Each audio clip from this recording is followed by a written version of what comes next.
Let me introduce you to Jonathan Fine. He's going to be giving the second talk of his on this conference. We're glad to have you with us. And without much ado, please take the stand. Okay, the first thing I want to say is that I've learned a lot at this conference, and it has inspired me to change somewhat the material I'm presenting, and I've got a different title, which is TeX, LaTeX, the user experience. So there's a big focus on the user experience. A lot of the credit for this goes for Sarah Lang and the ideas that she's been promoting.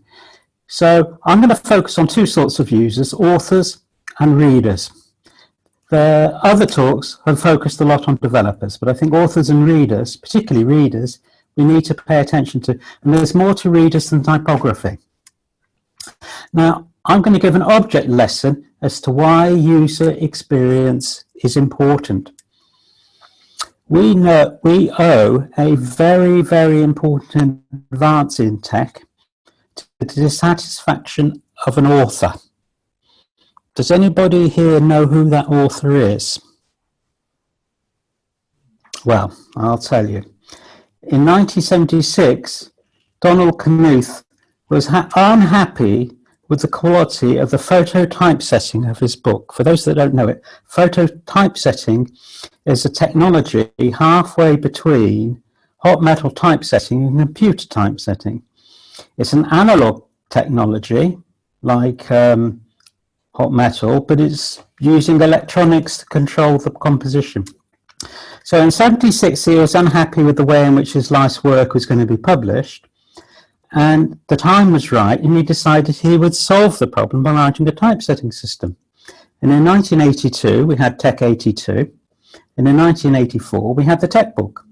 So this is one of the things, this is my example of why user experience matters. And to pick up randomly on something I heard during the conference, somebody said, we want to improve the website. Well, you think, well, that's a good thing, but let's think about it. We want to improve the user experience. And depending on what the problem is, improving the website might or may not be the right thing. It might be better to say, if you have problems, phone this number. You'll get more sales that way. So focus on the user experience doesn't mean we don't improve the website. It means we ask the right question. What is the user experience? So I'm going to run through what this talk is about. It's 10 small talks, all very small. The first one is about large monitors. The second is about reading on large monitors. The third is LaTeX syntax check. The fourth is standard LaTeX mathematics. The fifth is accessible formulas. All of these focused on user experience. And at the end of those 5 topics, we'll have a break for questions. So if you've got a question, pop it into the Q&A as it comes in. And when we get to the break, I'll try and answer what I can. And then, depending on how things go, we'll either have the rest of the talk or we'll continue with the question and answer. So can we go over to Paolo? I will now give you a guided tour of my computer work area. Here it is. It's somewhat unusual. It has 2 desktops. The keyboard is on the horizontal desktop.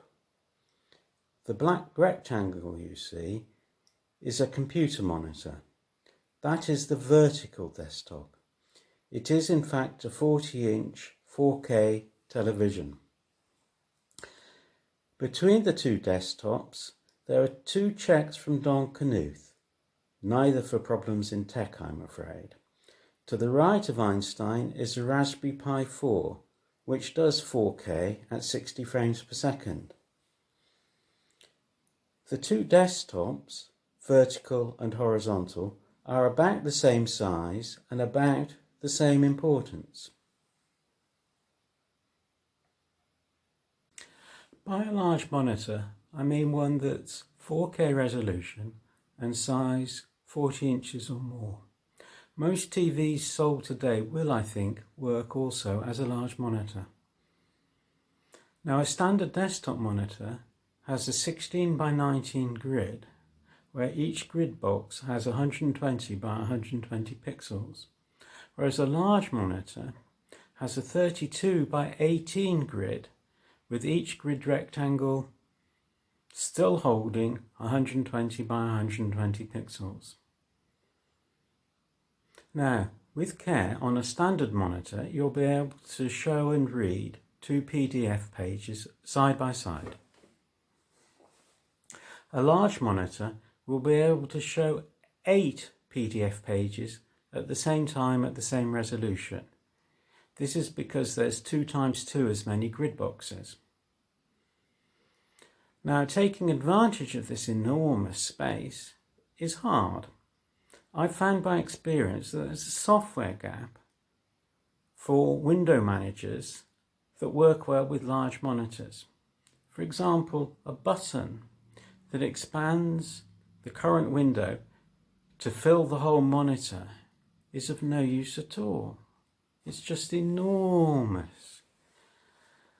I think that our community's design skills, working with typography and grids and arrangement and organization of complex information, might help the people that write window managers and design window managers to make a better job and to solve this problem. There'll be more of this in the next topic. Next, reading on large monitors. What's it like to read a PDF on a standard desktop monitor, not a large one? What's your experience? Well, I find that the PDF is taller than the monitor, and that's a problem. But with a large monitor, it's the other way around. The monitor is taller than the PDF. On a large monitor, 3 pages side by side is comfortable, and they're at larger than life size. But we can do better than this. When reading a book, we want to have a look at table of contents, index, current page, figures, and perhaps bookmarks. Now, isn't it odd? We can bookmark a page in a book. We can bookmark a web page. We can even bookmark a section heading in a web page. But we can't bookmark a page or a component of a page in a PDF. Well, the developers that use HTML5 have experience in solving these problems. They have experience in making complex information easier to navigate. So here's a remedy. Use TeX to produce, for each paragraph in your article, a rich SVG. And then ask the HTML5 developer and a user experience expert to solve the problem. We supply the information, they provide the solution to the usability problem. There may be some to and fro to get things right, but that's the basic way in which I think we can greatly improve the reading experience for typeset output on large monitors. And over time, this will develop. When you do typography, the first thing you ask is, what is the size of the page? When we do typography for a monitor, we ask, what is the size of the monitor? We have a large one, or at least I do. Next, LaTeX syntax check. We want to help users avoid the pit of despair that is complicated TeX error messages. In fact, I might find it useful sometimes myself. Having this checking will really help us retain and advance new users. Sarah Lang's talk yesterday encouraged me to talk about this. I hope she thinks it's a good idea. So what's the user experience we want to have? We want syntax errors to be detected before TeX is run, and perhaps even as the author types, to provide feedback as to where the author is. The checker should report errors and suggest remedies. In particular, it should be able to fix the document left to itself if that's what the author wants. And we want users to report syntax errors that haven't been caught to developers. Every time a user gets a syntax error that we haven't caught, there's an opportunity for us to improve the software. And finally, in something like MathJax, when you type \frac, when we get to the C, we have a defined control sequence that takes 2 arguments, but they haven't been supplied. So in the display, why not produce a fraction with question mark over question mark? In other words, we fix the error before it gets to the MathJax processing. Now, some words about the implementation, because I don't think it's that hard once you approach it in a sensible way. As we build the parse tree, we keep a record of how to get out. That's it. Every time the parse tree is changed, we keep a record of how we're going to get out of the problem that the user has created. It's all a bit like using a length of string trailing behind you as you go into the maze so you can find the way out again.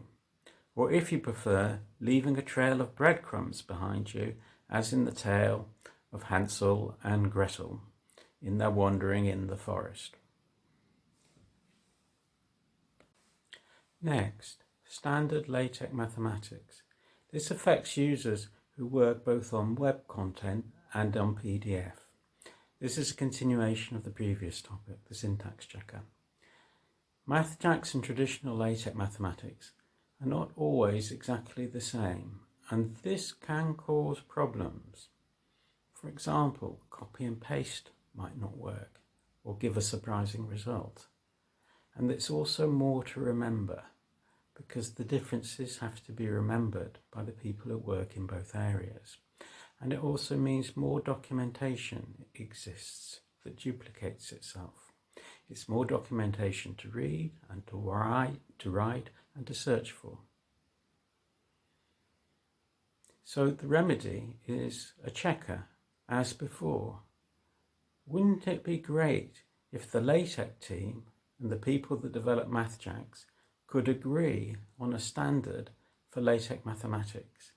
The stuff that meets the standard will work identically in both areas.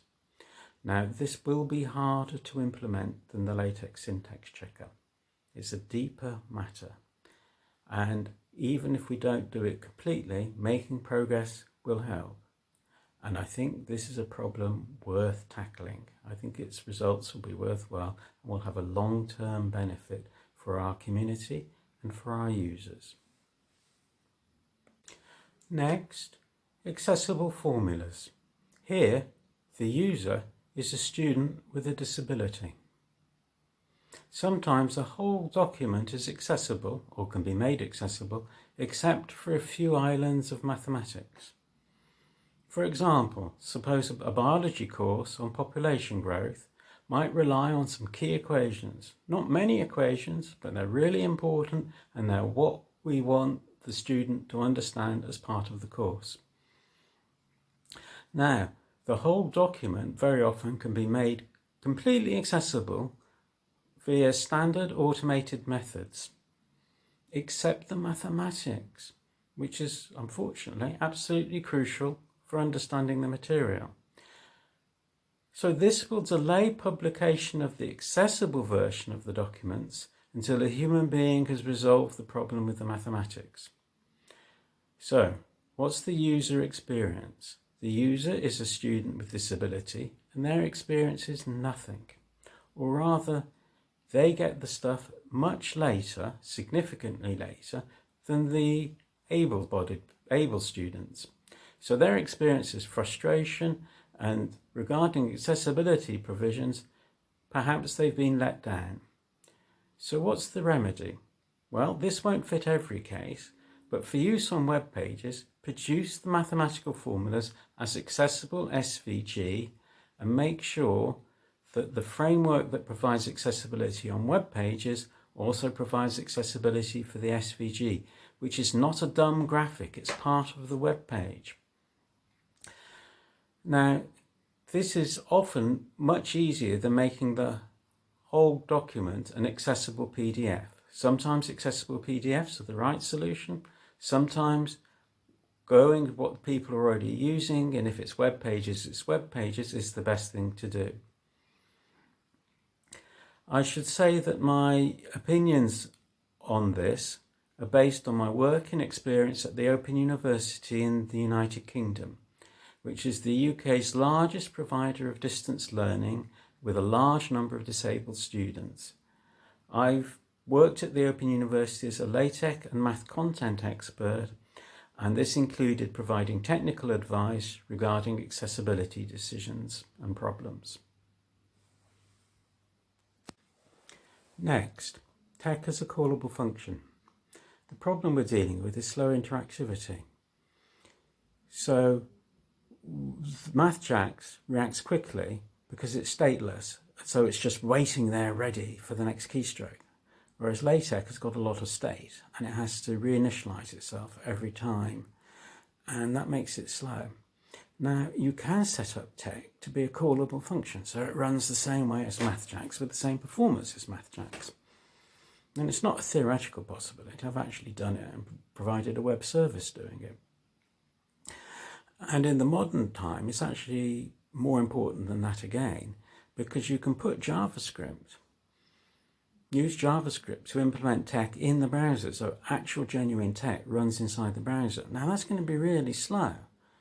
But if you set it up so that the browser-based TeX is actually running TeX as a callable function, it becomes a lot quicker and you regain what you lost. And this gives you an independence from a network service. You don't have to maintain or run a network service. You don't need a network connection. It all works a lot nicer and it's an alternative worth having. So it is possible and it's fairly easy to set things up so that TeX runs as a callable function. When I say easy, I don't mean there's no work involved. I mean the ideas are fairly simple, but you have to implement them, and that requires a certain amount of grunt work. If you want to know more about this, you'll find them in my article, TeX as a Callable Function, which is in the proceedings of the 2001 EuroTech conference, where I gave a talk about this and a live demonstration, as I recall. Also related to this, a project I did called MathTran, which is where I actually implemented it as a web service. In 2001, it was just a concept. I got external funding from JISC for the MathTran project, which is something I'm really grateful for. I also got some internal funding from the Open University. So, TeX as a callable function, proceedings of 2001 EuroTech, and also search for MathTran, which is unfortunately no longer live as a service, but maybe one day I'll reinvigorate it. Next, value-added typesetting. When we typeset, there's a source document and an output document. Value-added typesetting is when the output document contains all the information that is in the source document and some more information. You can perhaps think of it as the source document annotated with where the line breaks are and where the page breaks are. So value-added typesetting is where we can get the source document back out of the original document. Now, what LaTeX 3 projects are wanting to do regarding accessible PDF is an example of this. We have the source document, and the information that is presently lost when you go through the typesetting process, they want it to be preserved and transformed so that and then placed into the resulting PDF so it's accessible. So what they're doing is actually value-added typesetting. Well, actually, this can be done quite easily today, but not by LaTeX. It requires a different way of thinking. The way of thinking is that you start with value-added typesetting as being your first goal, and you achieve that goal. And then you add whatever formatting and other material that you want to do, such as giving fonts and other things, as you go along. In other words, you don't retrofit it, you start it from the very beginning as being value-added typesetting, and then you add the typography stuff that you really want. Now, I've written about this already, and this is the place to go, is my article in Tugboat from 1996, which is a long time ago, but it's still relevant, called Editing DVI Files or Visual TeX. You may not know, DVI stands for Device Independent, and they're a form of file that was TeX output when Don Knuth wrote TeX, because he knew that there were many sorts of output devices, including some that weren't yet invented. And he wanted TeX to be able to work with them all. So not invented at the time of TeX, when Don Knuth wrote TeX, PostScript wasn't invented, PDF wasn't invented, SVG wasn't invented. But DVI will work with all of these by providing a suitable backend that does the translation. So my approach to accessible PDF is first to create accessible DVI, which is largely a typesetting problem and also a manipulation problem and a data flow problem. And then from the accessible DVI, produce an accessible PDF or an accessible SVG, whatever accessible or other outputs that you want. So I think that's enough for that for now. If you want to learn more, go to search for editing DVI files and you'll get my 1996 Tugboat article. Thank you. Next, LaTeX to XML. This will really help bring LaTeX into the mainstream. Lots of software understand XML. Lots of systems use XML. There are many tools for working with XML. At present, LaTeX itself is pretty much the only thing that understands LaTeX, the markup language. And that's a problem. We want to get back into the mainstream, which has moved on a lot since the 1990s. Now, the syntax checker that I spoke about earlier, and having a standard for LaTeX math, these two together can form a gatekeeper for the transformation process. So if if the input meets the gatekeeper, we'd expect there to be good output. And we'll have to develop it, it will work, and then it will work better. Now, I'm a reader of the Blind Math mailing list, and based on what I see there, I'd say that a LaTeX to XML system that doesn't work for all documents, but works for a fairly useful set of documents that got restrictions, particularly on typography, would be of great benefit to the blind mathematics students and their support staff who are regularly contributing to the Blind Math mailing list. So to summarize, syntax checker and standard LaTeX math are starting points for LaTeX to XML. To begin with, we'll make a small amount of progress and we'll get just a few users. But once it's shown to work, more people will want to use it and perhaps it will develop into something useful. Next, read the docs and write the docs. Read the docs is a website. It's a publishing platform for documentation. You write your documentation in a standard format, and every time you update your GitHub repository, Read the docs will rebuild the documentation and republish them, or you can do it on demand. Write the Docs is an organization, it's also a website, that holds conferences, and their concern is technical documentation. They know a lot about this stuff. They have a lot of really interesting people doing that, and the conferences have interesting talks. So I suggest that you go and visit the Read the Docs website, and you go and visit the Write the Docs website and have a look at what's going on there. I did that before this conference and found that there had been a talk about LaTeX at the Write the Docs conference. And I was so pleased about that I got in touch with the person that spoke and asked them if they'd be willing to give a talk here. And they said, well, yes, might be willing, but I can't commit because I'm traveling at that time, I think. However, that's enough. I'll stop now and we'll move on to the next topic. Next, and finally, the user experience.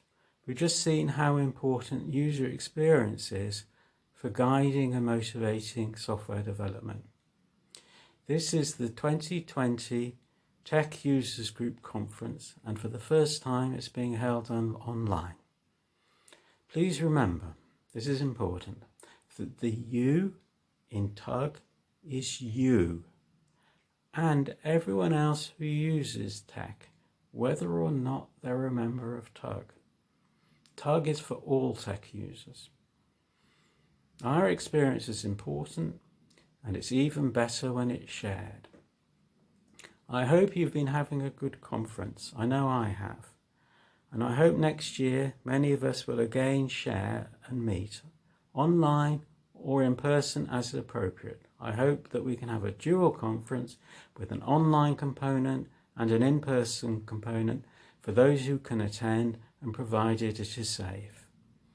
So all the best. Thank you for listening to the talk, and I don't have to wish you a safe journey home because you're already at home. Goodbye.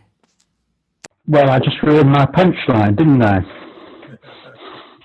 Here I am back again. Do I have just a few minutes left? Is that right? That's correct. You have about 10 minutes. Oh, 10 minutes. Okay. So, less than 10, sorry, 8. 8. I will speak carefully. Whilst the questions are coming in, I'll answer a question from the previous talk, which is, very briefly mentioned Mathtran.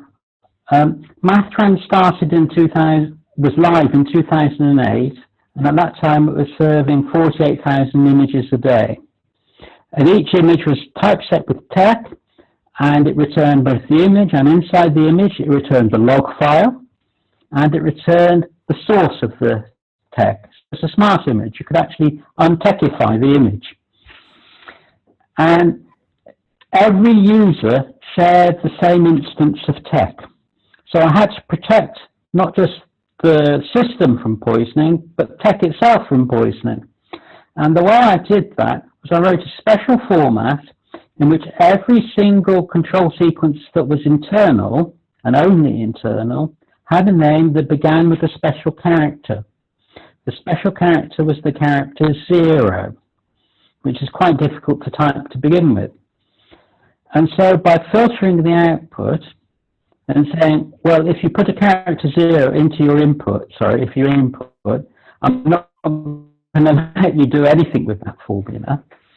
I gave some measure of safety. That didn't stop you killing the thing, but it stopped you, for example, defining your own macros, because you couldn't get hold of the def command because it had been moved to \null character def, and you couldn't get a null character in. So there is some prior art in this, and that prior art is quite important for TeX as a web service. So I'll stop now and hope that some questions come in. Otherwise I might have to tell you a joke.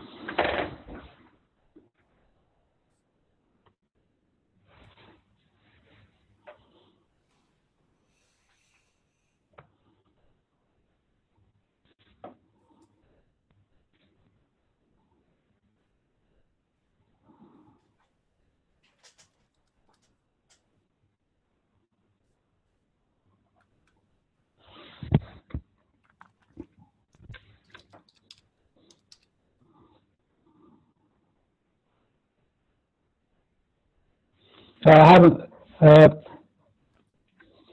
Martin asked me what the joke was, and I don't have one.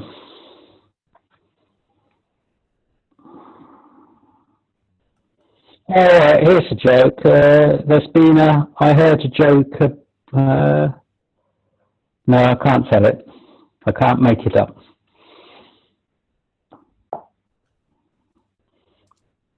Does anybody else want to contribute a joke or something nice?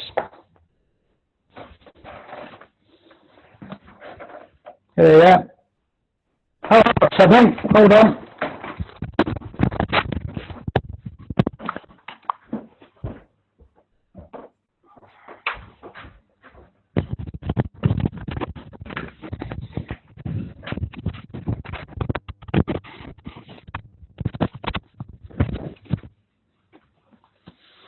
Okay, so this appeared, sorry for the reflection, I think we've got rid of it now. This appeared in the junction between vertical desk and the horizontal desk at the beginning of the talk. Now I'll read it out to you. Air and air and air again, but less and less and less. Can't read it. This is, the road to wisdom is plain and simple to express.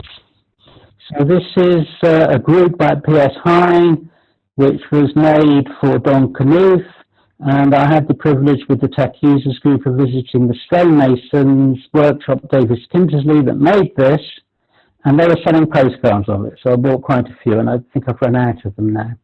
But this is always on my desk. Air and air and air again, but less and less and less. P.S. Hine didn't say anything about giving reward checks when you get fined out. So why don't we stop now if nobody raises their hand to ask a question, because it's been a long conference and I can imagine that everybody's all a bit tired and looking forward to getting home and having hot baths, and those people who have been going to every talk are obviously very keen to go to bed soon.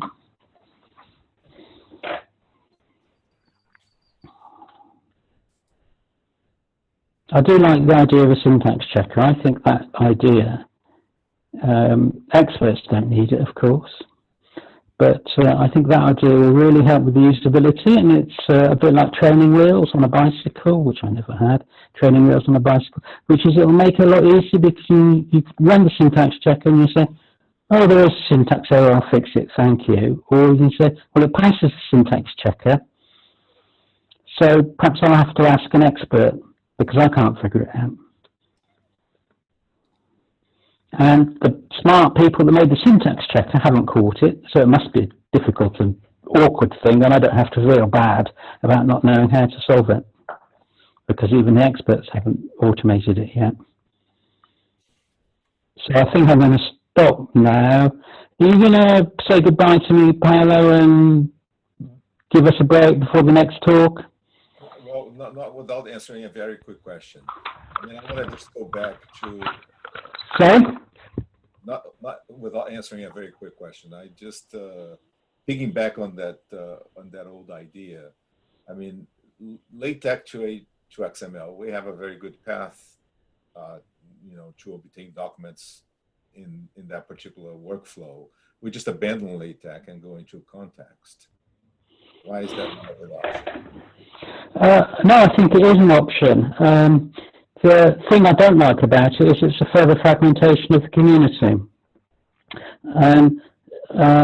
There's a lot of resistance to that, and in a sense that's why my ideas in the past haven't had much traction, because they wanted to stick with LaTeX. My view is that, now I will get some responses to this, that the accessibility project that the LaTeX 3 team are doing will go in a similar way to the new typesetting system project, which was very expensive and produced nothing, and there was a diversion from things that were important that could have been done. So my view is that, well, I won't speak too definitely. I say I haven't seen any evidence that it will work, and I've seen evidence that they're not properly considering the architectural options, and so they'll go down a difficult route. So I think there will be a successor to LaTeX, and I hope it's a successor that is based on TeX. But if we can't solve the accessibility and all the other problems, then LaTeX will have a successor. And there might even be a proprietary successor because there's a gap in the market. So I think our responsibility and our loyalty must be to LaTeX because it's been so good to us in all this time and it's made a tremendous amount of progress for us. But underneath LaTeX, there is TeX, which is giving us the magnificent typography. And my loyalty is to TeX first and LaTeX second. We may have to try and find a path out of LaTeX. And in a sense, that's what Frank is doing with the LaTeX 3 project accessibility. He's trying to find a project path out of LaTeX, abandoning large parts of LaTeX or heavily modifying them without losing any users. And it may be a question of, can we do it incrementally, or do we have to have some sort of switchover? I'm in the Python community, and they did not try to incrementally go from Python 2 to Python 3. They said there are major incompatibilities, and we will create Python 3, and we will provide a migration path for projects. And it's taken a long time for that migration to take place. If they tried to migrate piecemeal, we'd still be trying to migrate. So I think that's the end of my speech, and I hope that gives you some insight into, if not answering your question, how I might answer your question, because I'm opening up to say how I see things, Paolo. That's a supplementary if you want. No, I mean, we'll have a sequel to that. Is that an SQL sequel? Yeah, I think we don't have time. I mean, the next speaker is already waiting in line. Thank you very much, Jonathan. Thank you for inviting me.